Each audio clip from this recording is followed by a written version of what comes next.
So on September 29th, 1972, we welcomed between 200 and 250 visitors to campus for the dedication of the Gladys Crown Center.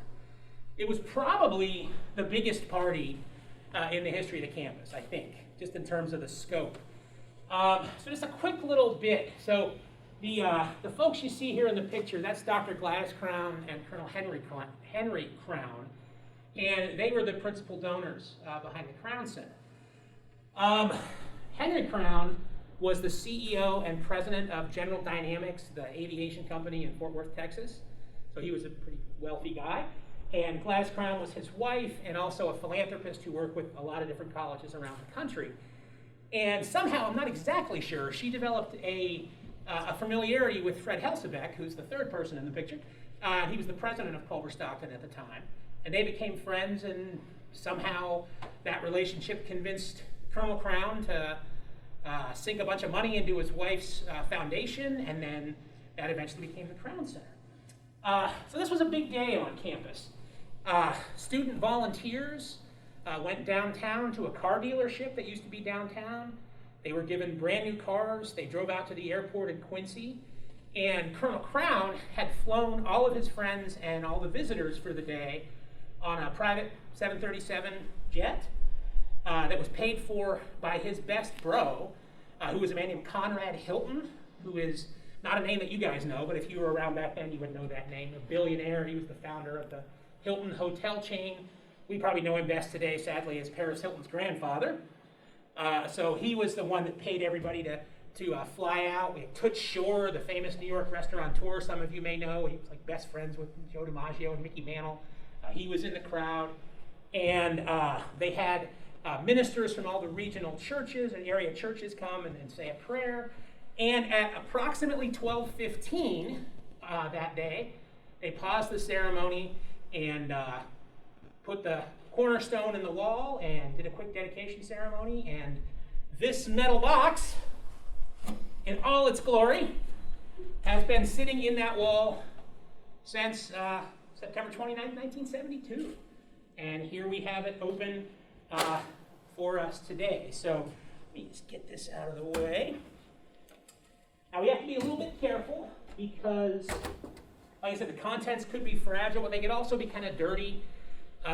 Kevin from Facilities is the one that sawed open the end of the box for us, and he said that when he cut into it, there was this huge dirty puff of dirt that came out of the box. He said it's a little gnarly. Apparently the solder they use to close it sort of breaks down over time. So we're going to find out what kind of condition this stuff's in.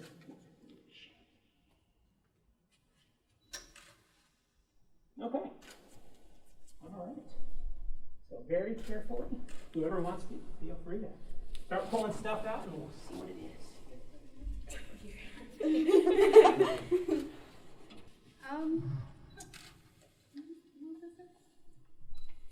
This just looks like, I feel like it just goes over the ceremony. yeah. Yeah, it looks like a speech or a couple from the ceremony. I wonder if that's related to the dedication. It looks like it is. Okay, yeah, so in addition to the dedication of the Crown Center, that day they also dedicated the Karla Rifkind Warsaw Memorial Chapel of All Faiths. And so this is the remarks by Dr. James Rifkin at the chapel dedication. Apparently he was good enough to give us a copy ahead of time. What else do we have? Oh, an alumni directory from 1972. That's cool. This one looks like an invitation to the event with the response. Mm-hmm. The official invitation. Concept catalog. Ooh. That might be a strategic planning document. What does that seem to be, Lexi? It's the plans for the aims and goals for the 70s for the college. All right, so a 50-year-old strategic plan. Very cool. And that is probably a yearbook, right? Yep. All right. Nice. Is that like the 70, 71 yearbook?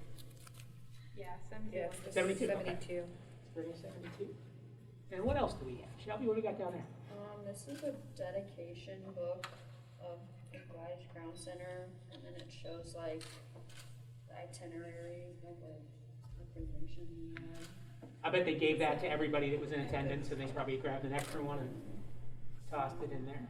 This is a newsletter from September 28, 1972, of the Crown Center dedication. It's due out on Friday. So the day before the ceremony, that day's newspaper, very cool. Makes perfect sense. Here's a newspaper from September 29th, 1972, about the chapel dedication. That's the same image that we had up a minute ago, yeah. And then there's also a folder with a picture from August 10th, 1972. I see Dr. Helsebeck in there. Are there names on the back? Yeah. There's Dr. Hasselbeck, Dr. Gladys Crown, Dr. and Mrs. A. James Rifkind, Mr. Jack Hafner, the architect. Okay, very cool. And what else? We have some more statements. Joys of fulfillment, number 1, and something about the chapel. They look like other speeches as well, and a list of donors for the Gladys Crown Student Center. Okay. So they chose to focus pretty much on the project itself, it would seem.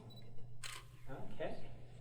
Well, there's the mystery solved. We know what's in this thing, right?